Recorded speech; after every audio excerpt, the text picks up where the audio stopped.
This is the review for the analysis of the variance, or Anova, as you've come to learn. And so essentially what's going on here is there's this hardware store, and they've gotten feedback from their customers that they want a fast-drying paint, and you've contacted 4 companies or 4 manufacturers, and they all claim to have the same drying times.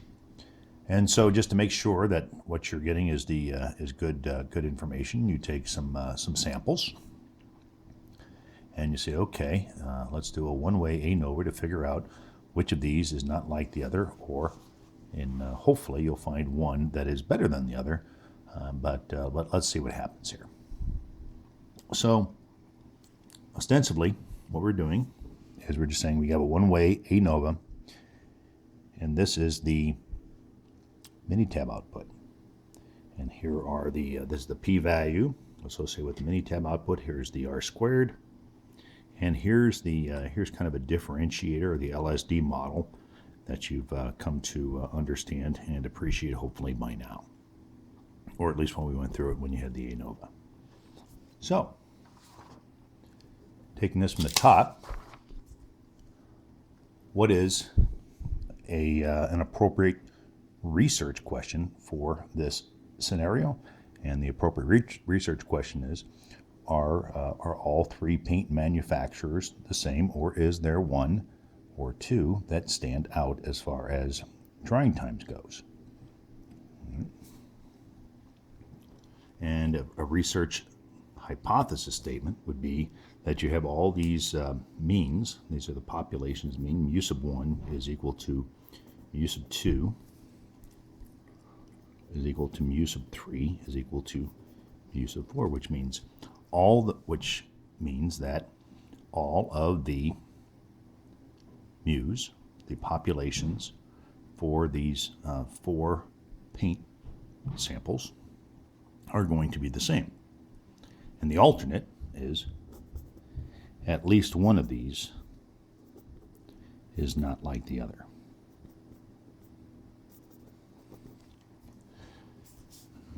The dependent variable would be the manufacturer. The independent variable would be the manufacturer determines what the drying times are. So drying time would be the independent variable. The significance level is, when in doubt, we always run it at p.05, so this is going to be no different, p less than 0.05. And the next question is the overall model result statistically significant?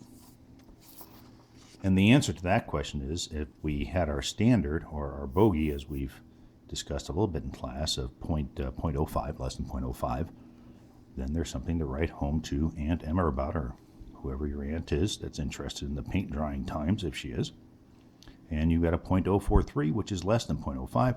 So therefore, you would conclude that the overall model is statistically significant, and the significance level would be 0.043.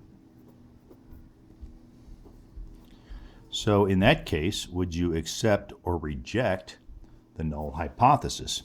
Clearly, there's something going on, so you would reject the null hypothesis.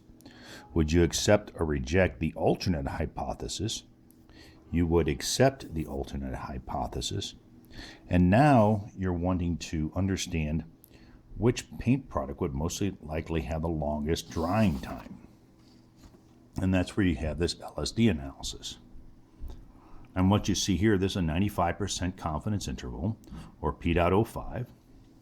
And so you see paint 1, paint 2, paint 3, they all 3 intersect, but here's an outlier, or not an outlier per se, but one that is not like the other. So paint 4 is a drying time that is not the same as the other.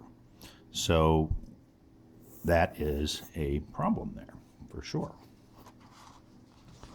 And you would say that the paint product with the longest drying time would be manufacturer number 4. Which one would have the shortest drying time? Well, there's an issue there, because at p.05, the other 3 are the same. And so what would be your business recommendation and implication? is that you would say that of the 4 paint manufacturers, paint manufacturer number 4 is not in the running, and therefore, and don't leave the your audience hanging. And you would say we need to find another criteria to determine which paint manufacturer we're going to go with, because the drying times for the 3, at least for manufacturer 1, 2, and 3, are statistically the same.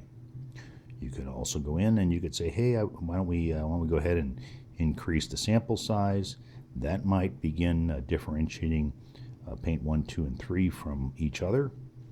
But again, what if it doesn't? Then you have to come up with another criteria, which might be gross margin, profits, reliability of the manufacturer. All kinds of things could come into play at that point.